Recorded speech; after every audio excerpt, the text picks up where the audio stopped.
right, fantastic. So hi everyone, my name is Andrew. I'm currently the Director of Platform Strategy at Contentful. Um, Contentful is kind of a fun organization, right? We're 500 people, we're scaling and growing quite aggressively, and we have a lot of enterprise clients. And so are we a startup? Kind of. Are we a scale up? Kind of. Do we support a lot of enterprise needs? Kind of. And being in all three worlds simultaneously is a really fun situation for me. And so today, what we're going to do is we're going to go through some lessons from disruptors. So a lot of our customers are disruptors, both from the traditional sense that they are startups and they took hold of a new industry, new capability, new something. But also we have customers that are what I call end ups, and I learned this term from a gentleman named John Maida, former colleague of mine, and he called end ups as being the organizations, the established kind of rises, multiple billions of dollars of revenue. They have a really good business and they're very successful, but they can be disrupted, or they're maybe not modern, or they kind of operate like Titanics or monoliths. So what we're finding with our customer base in the end up sphere, those end ups are shifting. And I want to bring this up for this audience because I think it adds a bit of a complication and also a bit of an opportunity. So I'm going to start kind of with a bit of a challenge here, right? So the traditional startup playbook that got you here won't necessarily get you there, right? The premise here is we had a very difficult 2020. And out of that very difficult kind of pandemic year, and arguably it's still quite difficult. I know some countries are looking to reopen. Other countries are still getting a handle on outbreaks, vaccinations. It really accelerated everyone's attention on digital. And when we think about the established end ups, they have a renowned focus on digital and what's happening online, what's happening off screen in mobile apps.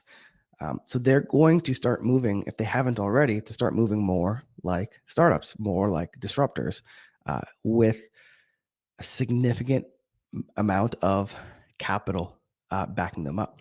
So I've seen a lot of conversations or problem statements around funding, raising funding. It's both a challenge because some of the incumbents are going to be very well funded. It's also an opportunity. So a lot of the enterprise customers I've worked with in the last 5 years have all spun up a ventures arm or an incubator arm. So the large end up organizations will also start to look at startups. So they are disrupted from the inside instead of from the outside, and can help capture or gain or support the startup ecosystem. So if you're looking for funding sources that are non-traditional, consider some of the boot camps, consider some of the end ups in large organizations and what they're doing in their ventures arms. The degree of disruption. So disruption has been happening for a while, right? We've been seeing a lot of organizations. So Boohoo buying Debenhams, Asus buying Topshop, Thomas Cook travel company collapsing because of internet competition. So there's been quite a bit of disruption, and it's been going on for a while. In 2020 and kind of the pandemic really did accelerate this degree of disruption. So those traditional brands that I talked about, they're being disrupted from both sides. You have your digital disruptors that have grown 30, 40% year over year, and accelerated that growth during recent kind of worldwide events. Then you also have your D2C disruptors, your new digital first internet only type of organizations and brands like Casper and Glossier, disrupting entire industries around sleep or makeup. And then you have the end ups in the middle. And the end ups in the middle have been squeezed on both sides. And in 2020, they've started to shift their allocation of investment and punch back so that they can regain market share or disrupt back so that they can be competitive and maintain advantage in the market. This is a very tough ecosystem for startups. I'm not going to lie. I'm not going to beat around the bush. What I'm hoping to do today is give you some pretty tactical tips or lessons learned to help you frame and approach some of the challenges that you're facing. So we know digital first era, where our customers or brands, they used to have these flagship stores, New York, Times Square, very prominent retail locations with a lot of glass and a lot of lights and a lot of ceremony. Now they're flagship apps, they're flagship websites. So this era has completely shifted how customers, if you're D2C, how the customers are going to want to engage.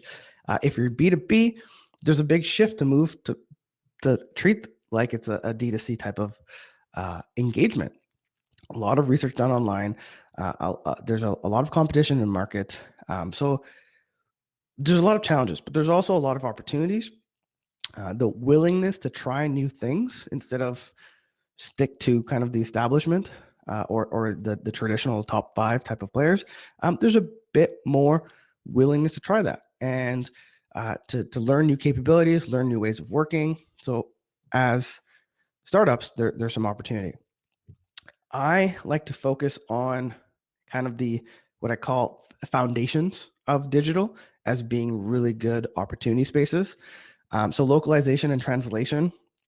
If we think about customer preferences and being able to speak in their native language, when we did that poll a few moments ago, we have a very global audience, and digital has accelerated that kind of global nature. So the opportunity to ensure that what you're doing for your customers or your end users is localized, so it's specific to their region, specific to their market. The speaker prior to me was talking about healthcare and how healthcare is traditionally very localized and very regional and high regulatory. So that's important, right? Doing it at scale is quite difficult, so it's something that you need to think of. There's going to be a lot of opportunities in this space. Another opportunity is around commerce and e-commerce specifically. So e-commerce is a huge growth area. Again, it's pretty fundamental and foundational. There's a lot of players, but there's still an opportunity to do it better.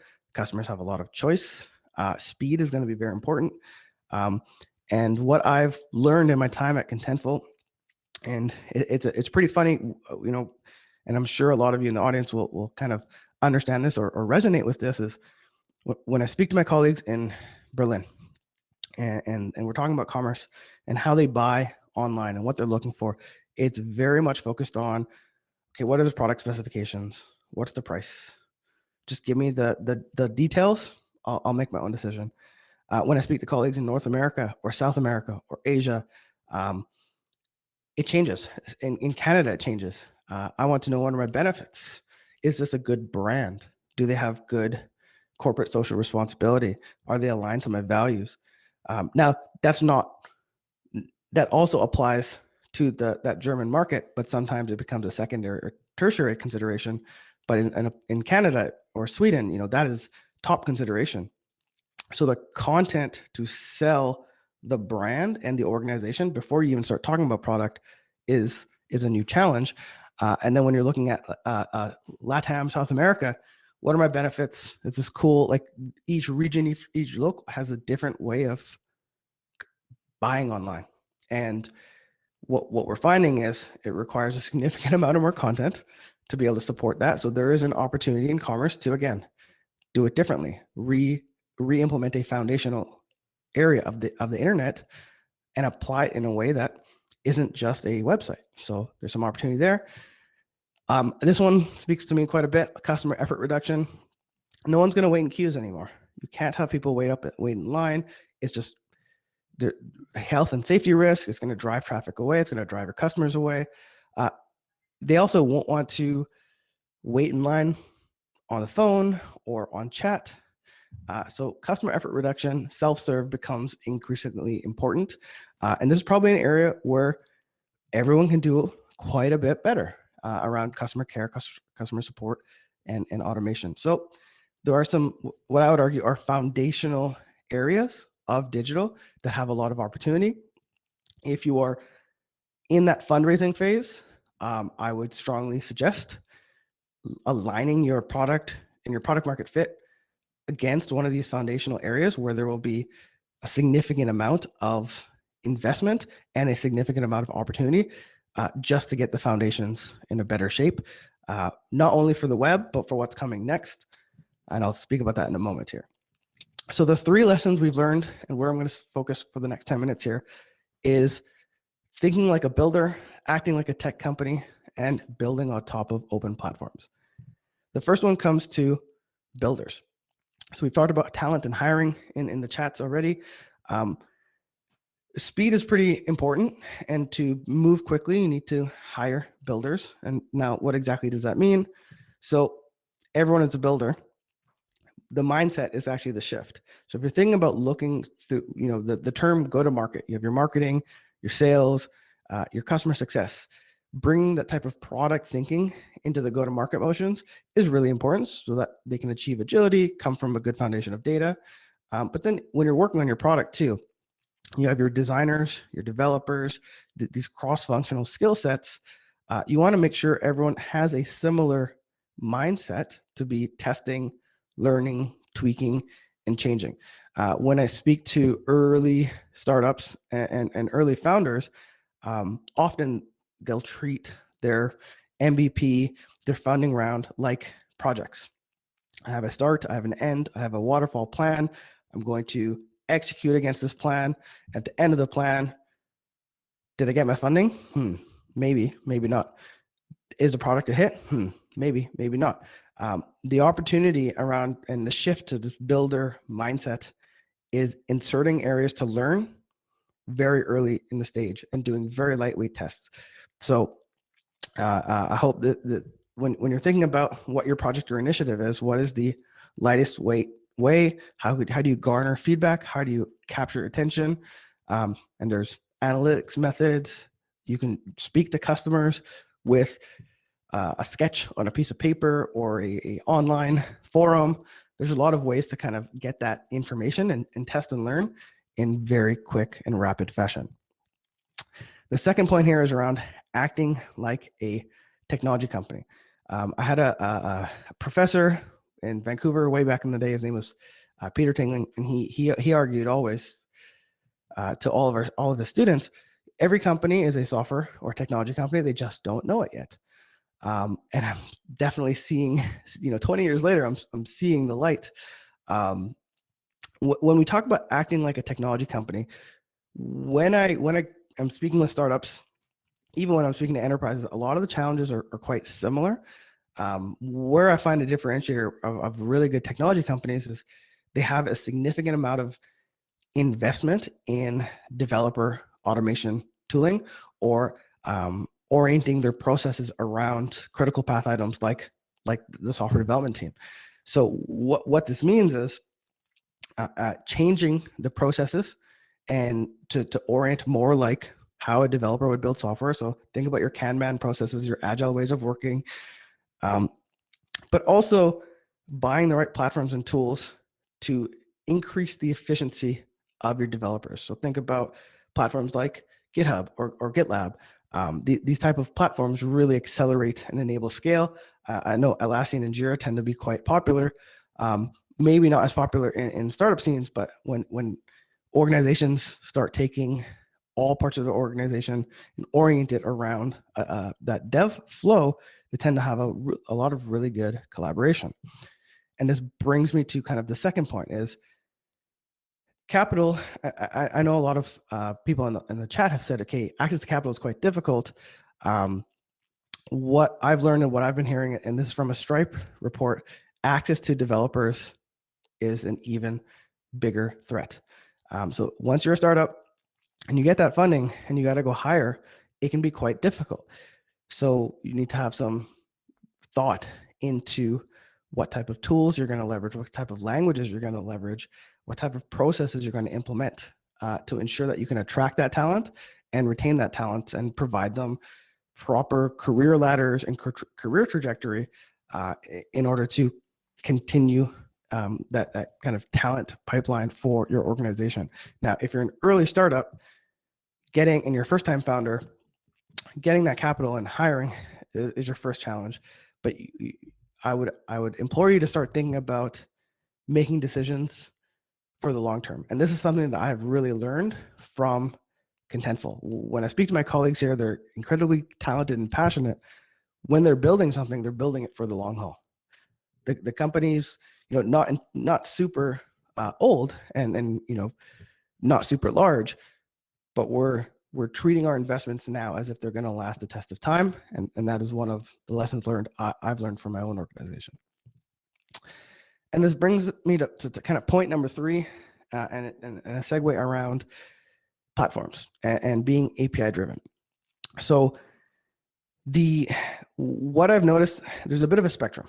On one side of the spectrum, you have early startups. They may not have super high engineering maturity, but a significant amount of talent. And then you have the end ups, old legacy, systems that are older than us on this call. And there is a significant amount of similarity with the new startups. They have no tech debt, but they try to build everything by themselves. So they spend a significant amount of engineering effort and a significant amount of time to build basics, to rebuild everything from scratch. On the enterprise end up side, they spend a lot of money to buy things and then a lot of engineering effort and time to customize it to meet the complexity of their business. So again, slow and expensive on one side, slow and expensive on the other side. We're the builders and kind of the technology companies that are separating themselves. It's kind of in this middle ground where they're building what matters with a strong emphasis and a strong focus on value creation. So if it's important to your end user and customer, you should probably build it. That's where you want to allocate your effort. If it's important to your business, that's where you want to allocate your effort. If you've heard the terms or people on your team have said, oh, it's like plumbing, I'm wiring pipes, it's a bit of a chore, don't put your effort into it. That's typically where you want to leverage this API-driven platform and these API economies to reduce the cognitive load, but also reduce the amount of customization. So if you're in today's environment and your core business is not a better API gateway, don't build an API gateway. If your core business is not content management, don't build another CMS. Leverage the platforms that exist and then either build your own platform layer or build your own startup as a platform on top or around or a wrapper to assemble the right types of capabilities you need to get to market as fast as possible. And sometimes this means buying some, building the rest. That balance is hard, but that balance is ultimately going to accelerate your success and your scale and kind of that long-term capital efficiency, which a lot of VCs and funders will want to see that type of thought and that type of process before they're cutting first-time founders a check. So that is another lesson learned. A friend of mine, name's Ahmed Nasri, former CTO at NPM, and he has built an entire business, an entire consultancy around this, where he goes and supports startups as a fractional CTO and will help them rip apart their tech stack, rip apart their digital product, and reassemble it in ways that are scalable and can kind of survive the long haul, but simultaneously have a lower total cost of operations because the engineering efforts are then reallocated to higher ROI activities for the customer, higher ROI activities for the business. It's always a constant battle and a constant push and pull. But as founders, whether you're first to third time founders, these are the types of balancing acts that you're going to have to make and do and call. And a lot of our customers are asking us for frameworks and how do we pull this off? So some fun challenges, but that is my guidance, is to really think about and look for those keywords: chore, plumbing, pipes. That's typically a low ROI activity and something that can be automated and shifted. So the three kind of summary of these three lessons here are builder ethos. So everyone's a builder. So ensure that you have that mindset from the get-go for your process and your people. Tech, focus on high value and orient your processes, orient your talent pipeline around the people that you need. And then open platforms. So leverage open platforms to mitigate risk. And once you build out your own product as a platform, you can then go from a web to a mobile app to a glasses, AR, VR type of experience. You start to build that flywheel and that ecosystem, and having some dedicated partners people can be quite fruitful. So with that, I say thank you.